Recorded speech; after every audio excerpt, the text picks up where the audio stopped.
আমার টিউশন থেকে বাড়ি ফেরার পথে আমার সঙ্গে কি ঘটলো তোমরা দেখো। তো আমরা তিনজন একসঙ্গে যাচ্ছিলাম, তো এখানে আমি নাচছি কেন দেখবে।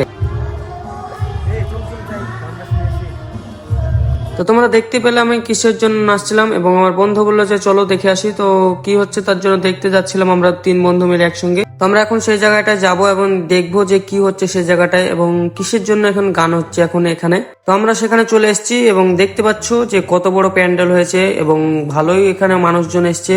আমরা তিনজনও চলে এসেছি এখানে এবং আমরা দেখতে পাচ্ছ প্যান্ডেলটার ভিউ দেখাচ্ছি তোমাদেরকে। প্যান্ডেলটার ভিউ দেখো, অনেকটা সুন্দরভাবে সাজিয়েছে, কারণ এখানে একটা অনুষ্ঠান হচ্ছে। তো এই অনুষ্ঠানটা কি অনুষ্ঠান সেটা আমি জানি না, কিন্তু ভালো অনুষ্ঠান হচ্ছে এবং গান টান হচ্ছিল। তো আমি এখানে জুম করে একটু দেখিয়ে দিলাম কারা বাচ্চারা সব গান করছে। তো বাচ্চাদের গানটা আমি দিতে পারবো না, কারণ আমার ব্লগের ভিডিওটা তখন ভয়েসিং এর জন্য খারাপ হয়ে যাবে, তো আমি গানটা দিতে পারিনি। তো দেখতে পাচ্ছ আমরা চলে আসলাম, অনেকক্ষণ দাঁড়িয়েছিলাম তার জন্য আর ভালো লাগলো না। তো আমরা চলে আসছি, এখন বাড়ি যাব। তো ভিডিওটা ভালো লাগলে তোমরা সবাই লাইক করে ফলো করে দেবো এবং সাপোর্ট করো বেশি বেশি করে।